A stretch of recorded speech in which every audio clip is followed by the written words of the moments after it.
Hello friends, तर आजच्या व्हिडिओमध्ये मी तुम्हाला अगदी सोप्या पद्धतीने पॅन्ट ट्राउझरचं कटिंग आहे ते सांगणार आहे. तर कटिंगची पद्धत एकदम सोपी असणार आहे आणि ही पॅन्ट आहे ती आपली फक्त 5 मिनिटात कटिंग करून तयार होणार आहे. आणि ही पॅन्ट मी तुम्हाला शेवटपर्यंत अगदी छोट्या छोट्या टिप्ससहित कशी स्टिचिंग करायची हे सांगितलेलं आहे. तर इथे बघू शकता मी 2.5 मीटर पॅन्टसाठी कापड घेतलेलं आहे आणि पुढच्या बाजूला ओपन बाजू असणार आहे फोल्डमध्ये आणि माझ्याकडे बंद बाजू आहे पहा.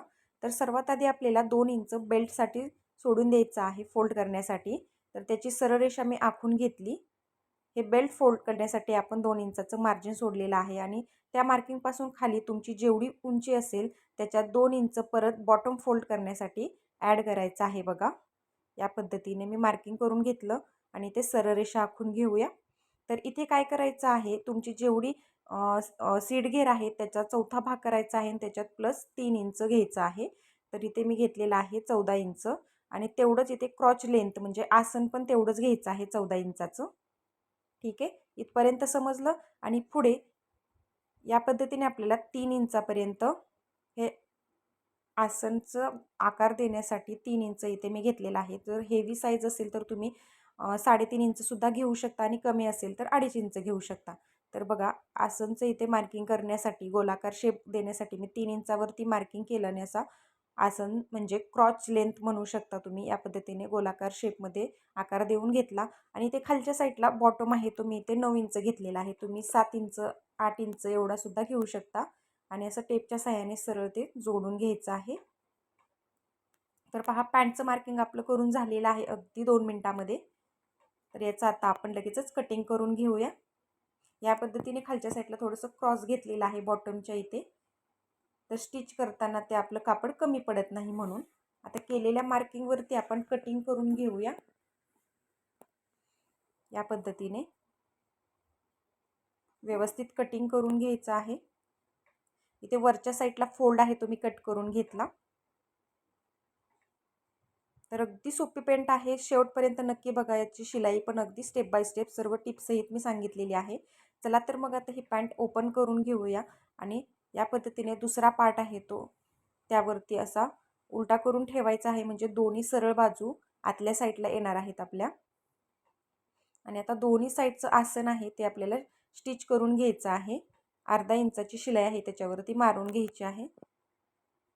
तर बघा, इथे मी आसन आहे ते स्टिच करून घेतलेलं आहे आणि आता पॅन्ट आपल्याला या पद्धतीने फोल्ड करायची आहे. समोरासमोर आपल्याला इथे आसन आहे ते घ्यायचं आहे. तर इथे बॉटम फोल्ड करून आता आपल्याला शिलाई देऊन घ्यायची आहे. या पद्धतीने बॉटम फोल्ड करायचं आहे आणि इथे खालच्या साईडला आपल्याला फिटिंगची शिलाई मारून घ्यायची आहे. चला तर मग इथे मी बघू शकता बॉटम फोल्ड करून घेतला आणि या पद्धतीने शिलाई आहे ती मारून घेतलेली आहे. थोडेसे कट्स मारून घेतलेले आहेत. ठीक आहे, इथे वरच्या साईडला आपण इथे 1 इंचाचं इलॅस्टिक आहे ते लावणार आहोत. त्याच्यासाठी आपल्याला हे फोल्ड करून घ्यावं लागतं. चला तर मग मी तुम्हाला दाखवते. मी या पद्धतीने 1 इंचाचं इलॅस्टिक घेतलेलं आहे. तुम्ही जर 1.25 इंचाचं घेतलं असेल तर मार्जिनसाठी तुम्ही 2.5 इंच सोडायचं आहे इलॅस्टिक फोल्ड करण्यासाठी. ठीक आहे, तर इथे छोटंसं 1 इंचाचं इथे इलॅस्टिक असल्यामुळे मी 2 इंच शिलाई मार्जिन सोडलेलं होतं इलॅस्टिक फोल्ड करण्यासाठी. तर सर्वात अगोदर बघा, 1/2 इंचावरती आपल्याला स्टिच करून घ्यायची आहे अगोदर इलॅस्टिक जोडण्यासाठी. बघा, मी इथे 1/2 इंचावरती इथे शिलाई देऊन घेते.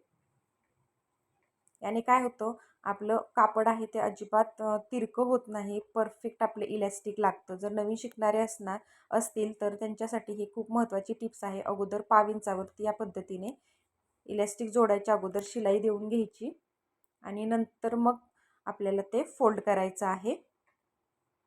तर पहा, या पद्धतीने मी सर्व बाजूने शिलाई देऊन घेतली आणि आता आपल्याला या पद्धतीने ते फोल्ड करून घ्यायचं आहे. तर इथे बघा, इलॅस्टिक आपल्याला त्याच्यावरती ठेवून घ्यायचं आहे आणि खाली 1/2 इंच आपल्याला एक्स्ट्राचं अजून मार्जिन आहे ते राहायला हवं. ठीक आहे, तर या पद्धतीने आता मी ते पट्टी फोल्ड करून घेतली इलॅस्टिकच्या मापावरती. तर थोडंसं एक्स्ट्राचंच मार्जिन घ्यायचं आहे फोल्ड करताना, कारण की इलॅस्टिक लावताना ते शिलाईमध्ये येता कामा नये. ठीक आहे, तर इथे बघा मी संपूर्ण बाजूने इथे शिलाई देऊन घेते आणि इथे 2 इंचापर्यंत आपल्याला थोडंसं शिलाई आहे ती शिल्लक ठेवायची आहे, जागा सोडायची आहे इलॅस्टिक लावण्यासाठी. व्हिडिओमध्ये दाखवल्याप्रमाणे बघू शकता. तर इथे 2 इंचापर्यंत या पद्धतीने ओपन ठेवायचं आहे. याच्यातून आपण इलॅस्टिक आतमध्ये लावणार आहोत. तर इथे मी टीप आहे ती लॉक करून घेतली. तर आता मी पॅन्ट तुम्हाला सरळ करून दाखवते. तर इथे बघा, इथून मी 2 इंचापर्यंत इथे मोकळी जागा ठेवलेली आहे. तिथून आपण इलॅस्टिक आतमध्ये लावून घेणार आहोत. तर बघा, संपूर्ण पॅन्ट आता स्टिच करून ऑलमोस्ट झालेली आहे. आता फक्त इलॅस्टिक लावायचं बाकी आहे. तर इलॅस्टिकची लांबी किती घ्यायची, तर याचा फॉर्म्युला आपण बघूया. तर जेवढं तुमचा कमर घेर असेल त्याच्यातून 3 इंच मायनस करायचं आहे. तर इथे कमर घेर आहे 37 इंच, त्याच्यातून 3 इंच मायनस केलं तर आलं 34 इंच. तर मी ते 34 इंच इलॅस्टिक घेतलेलं आहे. थोडंसं अर्धा इंच शिलाई मार्जिन ते स्टिच करण्यासाठी त्याच्यामध्ये घेतलं. आता पिनच्या सहाय्याने आपण ते इलॅस्टिक आहे त्याच्यामध्ये लावून घेऊया. तर इलॅस्टिक लावायची ही पद्धत अगदी सोपी आहे मैत्रिणींनो, कारण की बऱ्याच मैत्रिणींना इलॅस्टिक लावता येत नाही आणि परफेक्ट फिनिशिंगमध्ये येत नसेल, तर ही पद्धत नक्की वापरून बघा. तर इथे मी शिलाई देऊन घेतली आणि बघू शकता इलॅस्टिक लावल्यानंतर आपली पॅन्ट आहे ती फायनलमध्ये इथे तयार झालेली आहे आणि खूप सुंदर इथे इलॅस्टिक लागलेलं आहे अगदी फिनिशिंगमध्ये.